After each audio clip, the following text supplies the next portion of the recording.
Hi guys, welcome back. So it's an episode of Frag Chat, but a special episode because we're going to make this episode the top 10 niche fragrances for summer 2020 for men, although most of them are unisex. I'm joined for the first time in person in several months by the lovely Claire from the Smurfygurly channel. Hello. It's great to have you back in person. No, there's not a line here. We're not doing it remotely. We're allowed to sit next to each other, I think. Last time I checked. And as long as we don't breathe in or out, it's fine. So we're perfectly safe. Okay, top 10 fragrances for men, summer 2020. Mostly picked by me, but Claire sort of shoved a couple in here, and I don't mind that at all. So let's get stuck into it. Random order? Yep. Okay, first up then, I'll go with something rather spectacular. Amber Cologne by BORTNIKOFF. And this is a rather spectacular fragrance from the house of BORTNIKOFF. A really well-known house now, actually, amongst people into the frag game. Certainly the online kind of Facebook groups and all that kind of stuff. BORTNIKOFF, run by Dmitry Bortnikov, the perfumer, who sources a very high proportion of natural ingredients, and some of them very rare. I think he's based out in Thailand. And Amber Cologne combines numerous citrus accords with, I think, jasmine, ylang ylang, and some very floral, kind of summery type smells, and a rather musky kind of undertone. And maybe there is a hint of oud in the note listing. Right. What I'm going to do is I'll spray it into the cap, just to remind you. And I think you've smelled this one before. Yeah. So I want your opinion, Claire. A long time ago. So this is, to me, it's a sweet citrus floral. It smells like, you can smell the ylang ylang for sure. It reminds me a little bit of Guerlain's Terracotta, but it's fresher, and it feels like there's like frangipani or tiara flower, like a really exotic feel to it. Yeah, I like it. I like it a lot. It's a very unique, effervescent, natural smelling fragrance. It does remind us a bit like of Guerlain's Terracotta. Yeah. But there's a little bit more going on in this one. So really, really beautiful fragrance. Not the cheapest thing in the world, but if you're a real aficionado of niche fragrances, that is a stunner for summer. And of course, not many other people are going to be wearing that one. And a real fantastic house. Check out, also, I haven't tried them yet, but they've got a new range of colognes, Vesna Cologne, Moss Cologne and Coupe de Foudre, Oh, right, yeah. which sound like they're going to be really up my street. So I'm hoping to feature them on the channel soon. By the way, if you're interested to find out more about Gravitas Pour Homme, the fantastic fougere fragrance created by perfumer John Stephen for my brand, follow the link in the description to visit nortonandwilson.com. Moving on then, one that you helped me discover, really. Yeah. This was a real obsession for you for a couple of weeks. At one point, I was like, I've got to get a bottle of that. I need to buy another one. POMELO PARADIS by ATELIER Cologne. So tell us about that one, Claire. Right, yeah. So this one is a super zesty, fresh, vibrant grapefruit style fragrance. So POMELO is a slightly sweeter grapefruit, basically. Oh, is it? Is that, yeah, right. that's all it is. And then in the dry down, there's just a hint of vetiver, woods, musk to make it kind of hang around a little bit longer. Did you remember there's a blackcurrant note apparently? Oh, is there? I don't know that I would pick up on that. Never picked it up. But there's a bit of sort of sweetness going on as well as the grapefruit though. Yeah, blackcurrant can give kind of can give a Uranus note, but Oh no. it can give quite a sharp note, and there is quite a sharpness to the fragrance. Which you kind of associate, I mean, grapefruit's pretty sharp compared to orange or something, isn't it? So, but very pleasant though, and rounded smoothly and balanced with other things. Slightly sweetened, so it's not just pure, it's like great sugar on grapefruit. Yeah, so really nice. A bit sweetened up. And you've just said, because I borrowed that off, but you like it back for one of your videos. So I know you went through a phase of being obsessed with it. I was was obsessed. You've got a 200ml bottle. Yeah, I was obsessed. That is a 200ml bottle. I did decant some out for friends, but I have won a lot. Yeah. I have won a lot of that. You've got through about at least half of that bottle, haven't you? Yeah, and people complain about the longevity, but for me, I do get almost like a whole working day out of it. For a freshie, I think it's amazing. Okay. Yeah. Awesome. Thank you very much. Good. Next up then, we'll go for a classic Oh, that kind of has to be in every list that I ever do every year. So this is Acqua di Parma Colonia Essenza, and probably still my favourite from the Acqua di Parma Colonia. So beautiful citrus aromatic fragrance, but quite complex. It's got floral notes, it's got bergamot, grapefruit, a bit of lemon in there. There's rose, there's even patchouli. It's quite soapy. Some people call it Neroli Portofino on steroids. What do you think? I think the opening is ridiculously citrusy, fresh. To me, it's always felt like condensed fresh notes. Like you take all the freshy stuff, greens and citruses, and then imagine condensing it into a soup. So it's thicker. Yes, I'm imagining doing that. Do you know what I mean? It'd be very difficult, but yeah. Yeah. But in the dry down, that's when I think the magic happens. I actually think the opening might be a little bit too, like I told you, bug spray once, didn't I? You did. Yeah. But I actually think once you allow it to dry down, that's when it gets really nice, and it starts to get more musky, more soapy, more clean. I think it's an amazing fragrance. I totally agree, yeah.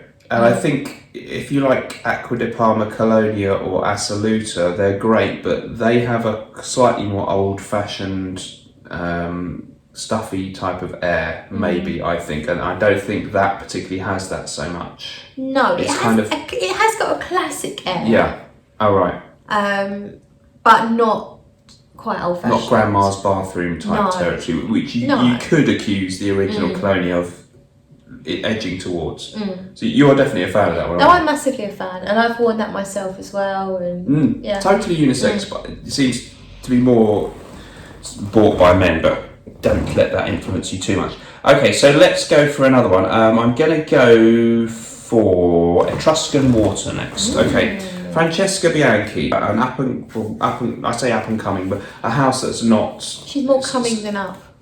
Right, well, that's her business. But, a house that's, not been around for millions of years and is not in every department store, but they're really, really good. Based in Amsterdam, of Italian origin, and loads of new releases since this one. And this one, which I did buy with my own money, I should stress, is Etruscan water. A very simple bottle, but it's all about the juice. Doesn't look like your typical summer fragrance colour. Wow, looks like it's going to be an oud bomb or something. I think it's. No, I'll let you describe. I think it's citrus and jasmine, a bit like Dior's Eau Sauvage, but that's just one small way of describing it. This it's quite rich, even though it's got fresh qualities to it. It's almost a touch smoky. It's a bit green. You've got like green and herbal and almost peppery nuances. Yeah, it's really nice. I think is there hay in here? It feels like there's quite a lot of hay. Hay Absolute maybe. Oh, okay. I don't know that. I would be. I'll have to check the notes to know that, but it does open with citrus accords. There's a very significant element of jasmine and hedione, and also they talk about, in their kind of marketing for it, of a sort of undertone of a slight gnarly, animalic, sultry, sexy tone. Right, yeah. So hints of slightly animalic notes, and I think I was borderline about whether it's a total out-and-out summer fragrance, because it is quite rich. It's got a lot of density to it, so it's not like a typical freshie, but it does have elements that make you think about the summer, but it also could be spring. To me, I'm feeling hay. I feel farm situation, not in a barnyard or smelly animal manure, but I feel like barrels of hay and wood and herbs and fields and meadows and all of that sort of stuff. Yes, I agree that there's quite a lot going on in the base of this one. So it's rich. It was a little bit borderline whether I would say it's an out-and-out or typical summer fragrance, but I feel that the freshness in the opening qualifies it. It does remind me a bit of some of my vintage classics, like Dior's Eau Sauvage in the citrusy top note element, and a real classic vibe, and I just love it. Beautiful stuff. I need to try that. Extract de Parma. Okay, yeah, I guess. Yes. We're both fans of their stuff, actually. Check out the new one by them, Sticky Fingers. Which review coming up soon on one or both of our channels. Okay, moving on. The next one that we're going to do is, and we kind of shouldn't, well, you can, but you might not want to have a summer fragrance list niche without Tom Ford. But we're going to slightly surprise you, aren't we? Because let's guess what you think what we're going to put in. What do you reckon it might be? Say it now. No. Say your next guess. No, you're still wrong. Next one. No, probably it's not still that wrong. So we're going for this one. Claire, you introduce it. Right, so this is Venetian Bergamot. Which is in a brown bottle, not a blue one. Yes, it's not a blue but bottle. it kind of smells like it could be in the blue bottle as well. It could be in a blue bottle. Excuse me opening. This is actually more of a gardenia fragrance than it is a bergamot fragrance. Oh, is it? The gardenia is it's a beautiful, rich but fresh gardenia with bergamot. It's very sparkling, but it's got some sort of woodsy notes in the dry down. But there is still a very a fresh citrus. I feel like it's fresh and green. Coming out, yeah. Like it's almost. I always picture it green, like a mocktail. I don't get any booze, but I get like a mocktail drink. Okay. Imagine that it's green with loads of crushed ice in it. Okay. Do you know what I mean? I'm going to now visualise that. Yeah. So refreshing. It's different. It's very. A lot of the ones in the blue bottles are really nice, but they're not very surprising. Or no, like Mandarino di Amalfi. Oh, I didn't expect that. It's basically it's a very nice mandarin fragrance. But it doesn't stand out No. that much difference to a Joe Malone one or even a Creed thing in the same ballpark. Yeah, but yeah. that does a bit, doesn't it? I don't know anything that quite smells like that. Is it discontinued? No, not that I'm aware of. Okay. Really good stuff. Venetian Bergamot. And that's actually, it belongs to Claire, but maybe I'll try and borrow it. I have done a few times, haven't I? It's really, really good. See how much I've used? Give it a shake. You can't really There's tell. only about a quarter left. Yeah, I've pretty much used that. I love not Performance? good. It's really good. The performance is excellent for a fresh fragrance. It's a whole day at work for me anyway. On my skin, I get great performance. Brilliant. Okay, Venetian Bergamot.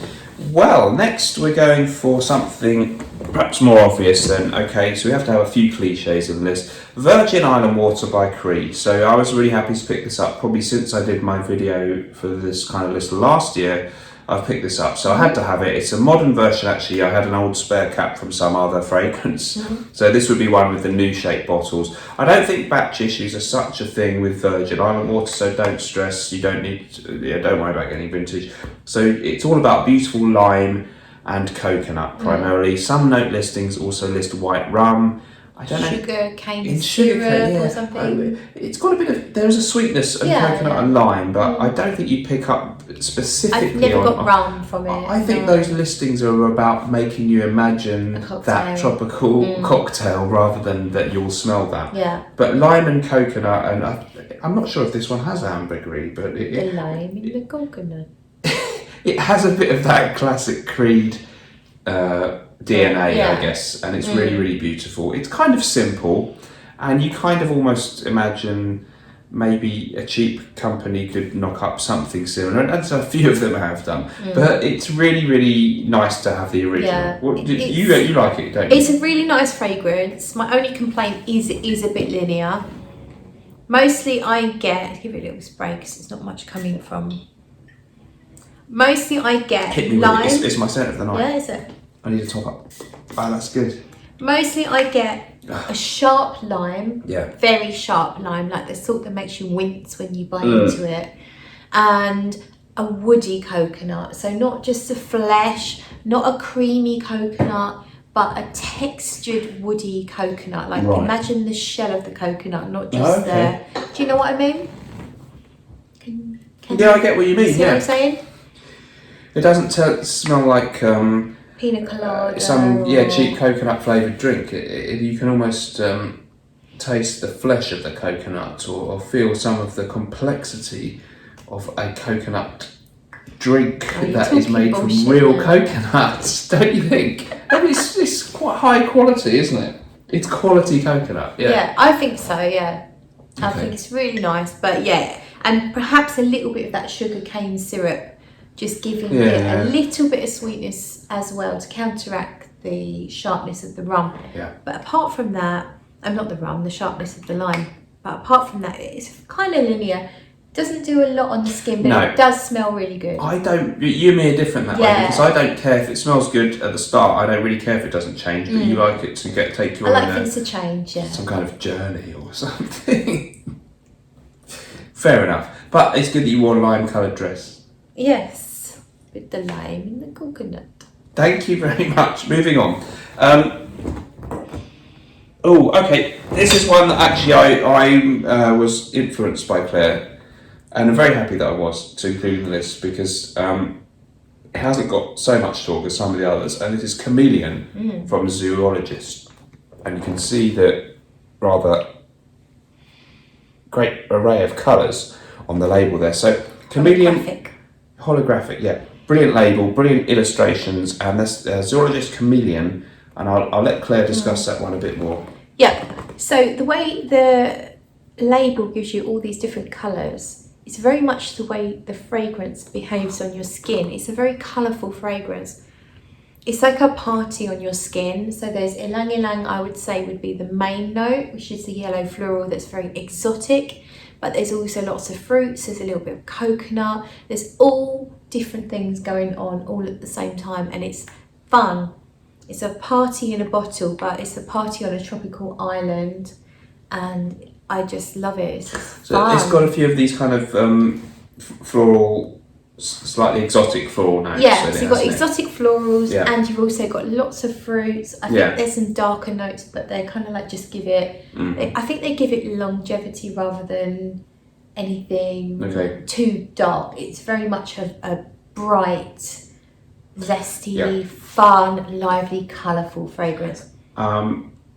And just such a great house that, you know, if you're used to just buying the ACQUA de Parmas or the Creeds or the XERJOFFs, and some of the Zoologists admittedly can be a little bit too challenging for most of us to want to wear every day. But this one, it definitely falls into a different category where it's still very artistic, still rather unique, but you can actually wear it and really feel comfortable and confident that you smell amazing. There's nothing hard to wear or hard to understand. There's no stinky poo notes or wee notes or... That's good, I prefer it that way. Yeah. It's everything you smell is pleasant in here, but it is fun and it's lively and there's lots going on. So yeah.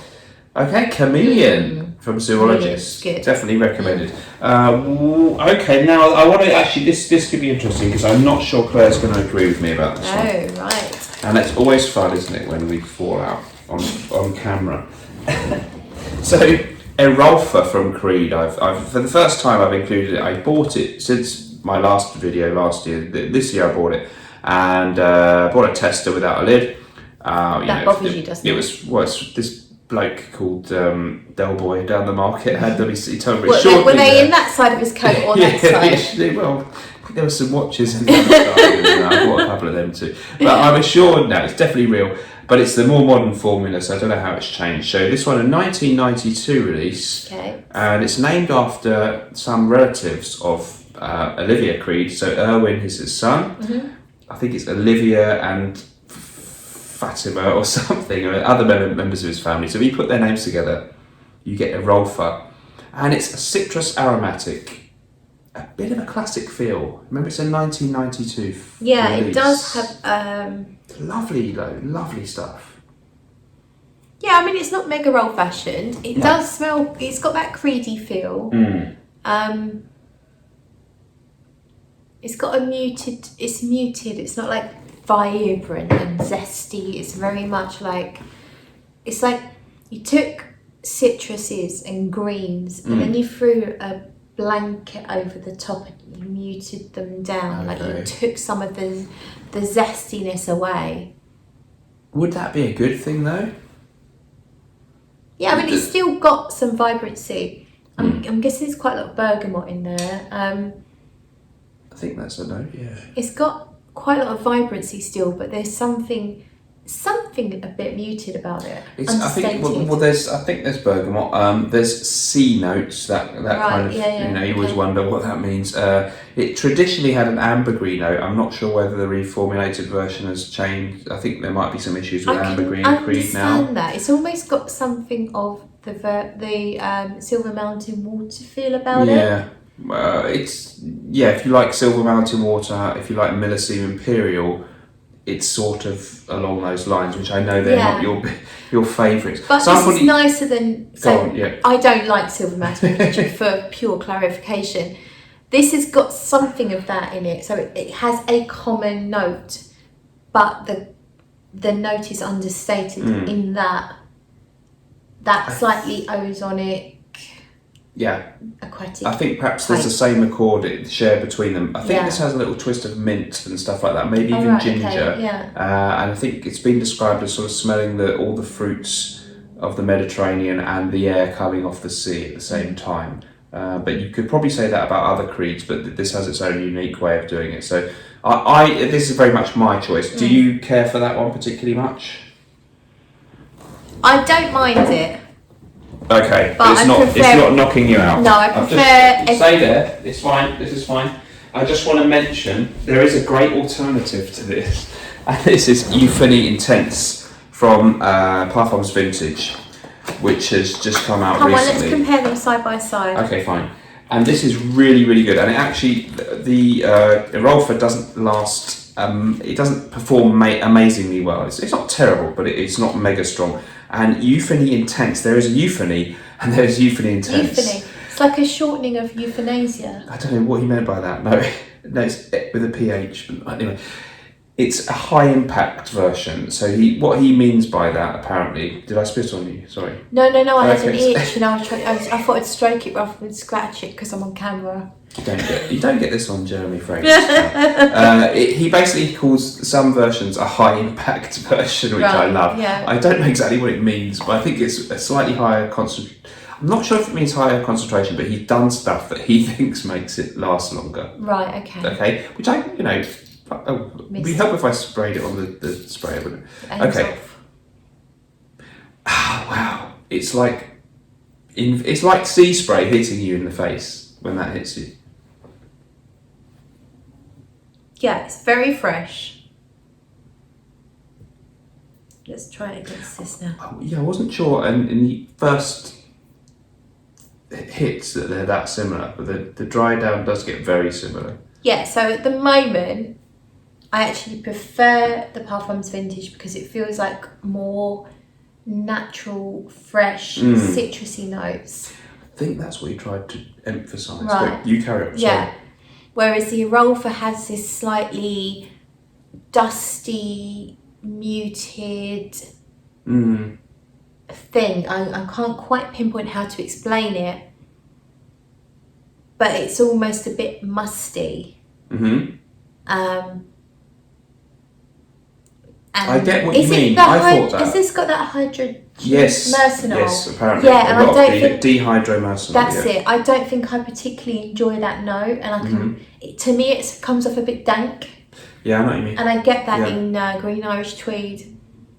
I'm not sure if that's because they've reformulated this version. It's a lot of people do say with EROLFA that the modern versions with the new type of bottles are not what it used to be. I think, according to Parfums Vintage, this recaptures some of that. But I really feel that this is really... It's like that feeling of when you're on a boat or standing by the cliffs or whatever, and about to jump. No, texting your mum. The police would say, "Come down."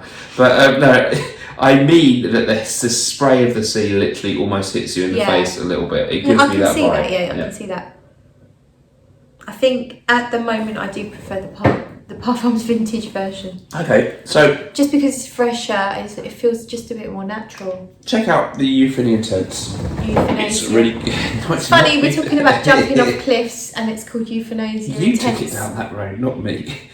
But I wouldn't have talked about any of that, but you did. But it's funny, okay, so great alternative. Okay, we better wrap this up fairly quickly now. So we've got one or two left, have we? Okay, we can't leave out this one. So ZOOLOGIST, 1861 Renaissance. Yes, there's Neo. That's really good. And if I liked it as much as this, I'd have a bottle, but I don't quite. In fact, I don't have a bottle of this anymore. But Claire does. So I did used to have a bottle, and I often borrow Claire's, and I keep meaning to buy a new one. So it's really, really beautiful. It's Renaissance 1861. It was the first one in this line. Claire, can you describe that one? I will do my best. So what I love about this is how natural it smells. It doesn't just smell to me like citruses. It smells like there's a few other fruits. I can never quite say what fruits I'm smelling, but it doesn't just smell like citrus. It's like you've got a freshly cut. Imagine you're at a high-end resort and they bring you a bowl of freshly cut fruits, and they're sitting in front of you, and they've garnished it with sprigs of mint on top. That is what I get. You can smell orange. You can smell mint, you can smell lemon, you can smell bergamot, but I feel like there's more. There's more fruit. And then when you get to the dry down, it just gently changes. So you get, I think, a little bit of vetiver or cedar or something, a bit musky, but it retains the fruitiness, really, for the most of the wearing. And it's just got this beautiful natural feel. But it lasts. For a fragrance that's so fresh and light and ethereal, I think it's a touch of floral, but it's more about the fruits. There are some floral notes, yeah. It's just gorgeous. It's completely unisex. I feel really sexy when I wear this, but I know that on a man, it is absolutely sexy. There's nothing that makes it one way or the other. It's just a really, really good fragrance. I was going to say, we didn't do the list in a particular order, but that probably is a fitting end because it could be number one because it's lovely, isn't it? Yeah, I totally agree. Yeah, I think so. Very brief honourable mention, which we won't dwell on. Cologne Blanche, which I only have a decant of, a discontinued one, Cologne Blanche from Christian Dior. Claire introduced this to me many years ago, and it's kind of beautiful citrus with almond, a bit like Neroli Portofino mixed with a slight sweet almond, or bitter almond and sweetness all at once. Yeah. Would you agree? It's like it's a fantastic fragrance. It's like a citrus cologne, but more centered on orange and an almond note. If you can find it. A touch of vanilla, a hint of vanilla. Yeah. That is it. So it's like a citrus gourmand. It's not mega complicated, but it is really quite beautiful. So unique. Yeah. If you can ever find it and you're lucky enough, don't miss it. Can I borrow it? No. Oh. Okay, maybe. Yes, you can. Thanks. You helped me find it, so thanks very much. But yeah, it's absolutely stunning. Okay, guys, thank you ever so much for watching. It was a slightly longer video than your average YouTube top 10, but we don't mind that. It's always nice. It's a frank chat. We're allowed to do it. These videos have that format. Maybe you can premiere it. Think about that. Oh, yes. Premiere it. Okay. Because then people can watch and chat at the same time. Discuss live with us. And we can be there in the chat. We can say, tapping away. yes, I agree with you. And now I don't think that's a fair comment. Okay. Thank you ever so much for watching, guys. We'll see you in the next video. And remember, whatever you're doing in life, let's project. Exactly. Bye-bye. Bye.